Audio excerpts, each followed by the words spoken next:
Nous commençons ce journal avec le président Abdel Fattah al-Sisi qui a reçu aujourd'hui le chef de la diplomatie japonais Yoshimasa Hatashi au cours de la rencontre. Le président a souligné l'attachement de l'Égypte à renforcer les relations de coopération bilatérale, profitant des résultats de la visite du Premier ministre japonais Fumio Kishida en avril dernier en Égypte. De son côté, le chef de la diplomatie japonaise a affirmé que son pays aspire à poursuivre sa coopération avec l'Égypte. Le président a d'autre part indiqué que l'Égypte aspire à renforcer sa coopération avec le Japon, en particulier dans le domaine de l'enseignement à la lumière de l'expérience japonaise réussie et distinguée. Le président El-Sisi et le chef de la diplomatie japonaise ont également examiné les aspects de la coopération en cours dans les domaines de l'énergie, des transports et de l'informatique. Ils ont par ailleurs examiné un nombre de dossiers concernant la paix, la sécurité internationale, la cause palestinienne, la crise ukrainienne, ses répercussions sur l'économie mondiale et la crise alimentaire.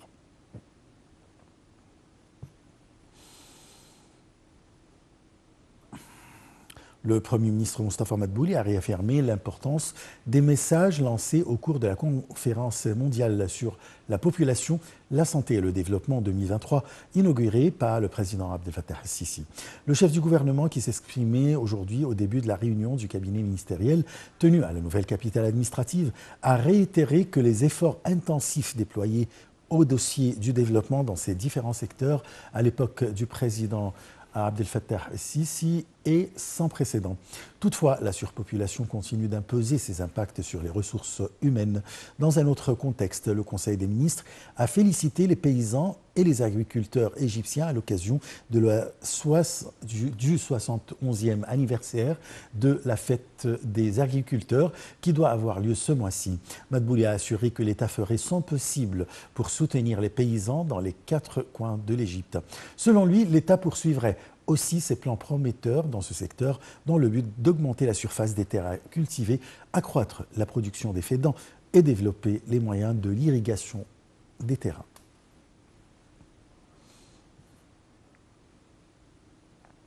Début aujourd'hui des réunions de la 160e session ordinaire du Conseil de la Ligue arabe au niveau des ministres arabes des Affaires étrangères. Les réunions sont axées sur les conflits et les crises sévissant dans la région. Les ministres arabes des Affaires étrangères ont commencé aujourd'hui les travaux de la 160e session ordinaire du Conseil de la Ligue arabe au niveau ministériel. Au menu de la session figurent les divers dossiers de la région, dont en particulier la cause palestinienne, le conflit au Soudan et la crise syrienne. Le comité ministériel arabe chargé de soutenir l'État de Palestine sur la scène internationale s'était réuni au siège du secrétariat général de la Ligue arabe sous la présidence de l'Arabie saoudite. La réunion était centrée sur la mise en œuvre des décisions du sommet arabe visant à soutenir la Palestine sur la scène internationale. Dans son allocution, le chef de la diplomatie égyptienne, Samer Choukri, a souligné que le début de la crise au Soudan, les pays arabes ont annoncé leur attachement à l'intégrité territoriale et à la souveraineté du Soudan. Il a ajouté que les pays arabes œuvrent pour parvenir à un règlement pacifique du conflit soudanais. Évoquant la cause palestinienne, M. Choukri a affirmé qu'elle restera la cause la plus grande pour les pays arabes, en particulier après les récents défis sans précédent qu'elle affronte. M. Choukri a souligné la stricte condamnation arabe des violations de l'occupation israélienne dans l'esplanade des mosquées. Il a ajouté que la paix ne sera jamais restaurée dans la région sans une solution juste et globale de la cause palestinienne à travers la création d'un État palestinien ayant Jérusalem comme capitale. Concernant le dossier crucial du barrage de la Renaissance éthiopien, Samer Choukri a déclaré que les dernières négociations n'ont connu aucun progrès dans la position de l'Éthiopie. M. Choukri a dit aspirer à obtenir le soutien de la Ligue arabe pour exercer des pressions sur l'Éthiopie afin qu'elle change sa position sur le barrage et qu'elle œuvre en faveur d'un accord légal contraignant sur le remplissage et le fonctionnement du barrage, un accord qui respecte les intérêts de tous les pays concernés. Après avoir pris la présidence du Conseil de la Ligue arabe lors de sa 160e session, le ministre marocain des Affaires étrangères, Nasser Bourita, a remercié l'Égypte pour ses efforts lors de sa présidence du Conseil. Il a souligné que son pays travaille en faveur de la stabilité dans tous les pays arabes. Il a également mis l'accent sur l'importance d'élargir les partenariats des pays arabes avec les rassemblements internationaux. De son côté, le secrétaire général de la Ligue arabe, Ahmad Aboulghit, a déclaré que la prochaine période nécessite l'intensification de l'action interarabe dans tous les domaines. Il a précisé que la cause palestinienne confronte de dangereux défis à cause des politiques du gouvernement de l'occupation israélienne. M. Aboulghit s'est d'autre part félicité des derniers développements en Syrie, des développements qui peuvent soulager la souffrance du peuple syrien.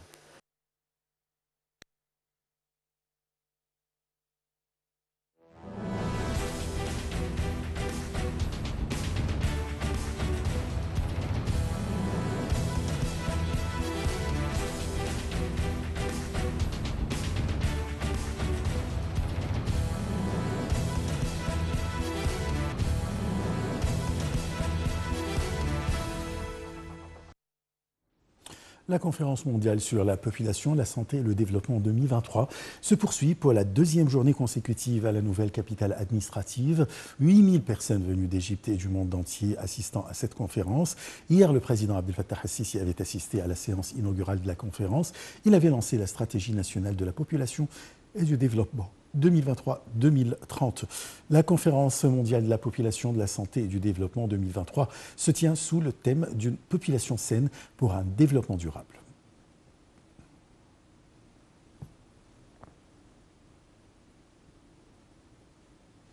Le conseil d'administration de l'autorité nationale électorale, l'ANE, a approuvé toutes les demandes des médias relevant des organisations de la société civile égyptienne et étrangère ayant parachevé les procédures d'accréditation pour couvrir l'opération électorale qui doit avoir lieu prochainement.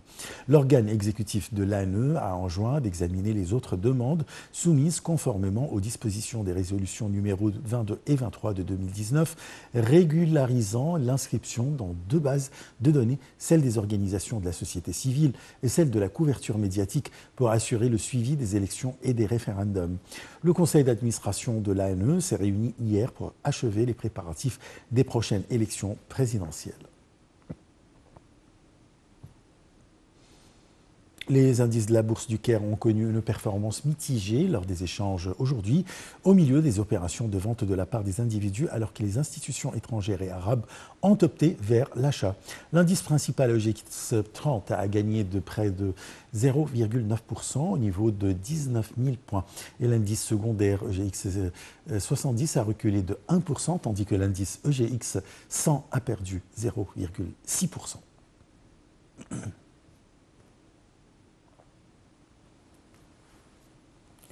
Les forces dominées par les Kurdes ont annoncé aujourd'hui la fin des opérations militaires dans l'est de la Syrie où elles tentaient de déloger des combattants de tribus arabes locales de la dernière localité insurgée après des combats qui ont fait au moins 90 morts. Les forces démocratiques syriennes, les FDS, avaient massé depuis lundi des renforts autour de la localité arabe de Deban dans la province de Deir ez-Zor. Les affrontements ont fait au moins 90 morts en une dizaine de jours pour la plupart des combattants dans cette région stratégique.